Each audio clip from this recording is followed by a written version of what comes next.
I leave everything on the table. Many of my friends who don't understand what I do because they think I live this life of fame and fortune. Oh my God, you're on a plane and you're doing all this. You're going to Hollywood and you're just out there speaking to people. And oh my God, it's so great. They have no idea what I do. They have no idea the sacrifice I make. They have no idea the emotional trauma that comes associated with working in this profession, because there are many people who do not believe in me, but you give me strength, you give me validation that what I stand on matters. And at the end of my life, when I exit here and I stand before the big cheese, as we call him, or Gandhi, or whoever, that, whatever your belief level is, I believe in a higher power. When I stand before him and he asks me, what did you do? All I can say is I tried to help your children. I tried to help kids like me to be better. See, my mother was 24 years of age when she had me, and my mother had serious, serious problems. Emotional, sexual. My mother was a woman of the street, which means my mother sold her body for money. And my mother was addicted to drugs, and my mother was very depressed.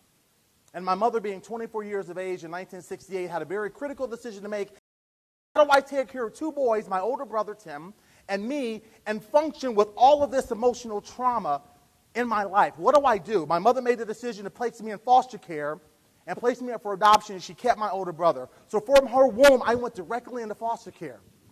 And I wish I could say that my experience was great, but see, the day is not about being a victim. The day is all about becoming a victor. But let me share this story with you. I went from her womb directly into foster care, and my first set of foster parents, loving people from what they tell me from my files, and I was shuffled in and out of various foster homes for 8 years. And my last set of foster parents were non-traditional. Everybody say old school. Simply meaning my father was born in 1918, and my adopted mother was born in 1930. And so my father was one of those guys. He was one of 9 children, and my father was not a touchy-feely guy. My father was not emotional. My father would not have watched Lifetime. He would not have done that. He wouldn't have been on Oprah. My dad wouldn't do anything like that. My dad was the Archie Bunker type of guy. My dad was a blue-collar worker. He worked in a factory. My grandfather was a coal miner from the hills of Kentucky, so all my dad knew was he was a provider, and my dad worked hard to the bone every day of his life. He was a good provider, but he was not there emotionally. My father went to work at 6 in the morning, came home at 5, and my father drank profusely. My father was what we call an alcoholic, but he didn't know it. My mother was the one who actually ran the empire, and the empire was our house. Now, my father would come and say things like, Mary, you know that I'm the head of this house, girl, and you're going to do what I tell you to do. And my mom didn't play that. My mom was kind of crazy. Anybody got a crazy mama? Anybody? Come on. Anybody got a crazy mama? I'm just saying. My mama was, extreme. She did not play. So one day, I really realized who was really in control of my house. It was not my father, though he provided the money. It was my mother. And it was my mother because my mother said this thing to my father and totally changed my paradigm about who was running things.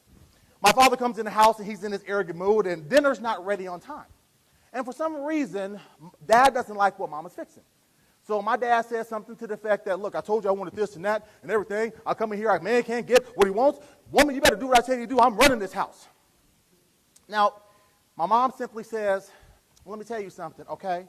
Now that's how my mom was. You think you're running something? Let me tell you something, okay? You may be running things, but you may be the head of this house, honey, but I am the neck because the neck will turn the head any way it wants to go. So after she said that, I knew that Mama was running things. I knew that.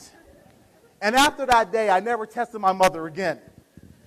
But see, back in the 1930s, my mother had her own trauma. My mother's father was a hustler. He was a numbers runner.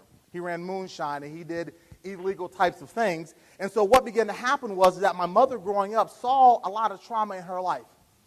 She saw her father beat up people. She saw her father do crazy things.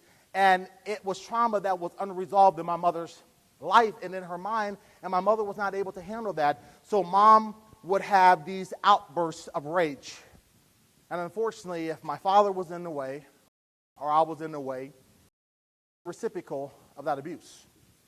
And so growing up in that environment, I knew that I was probably a mistake.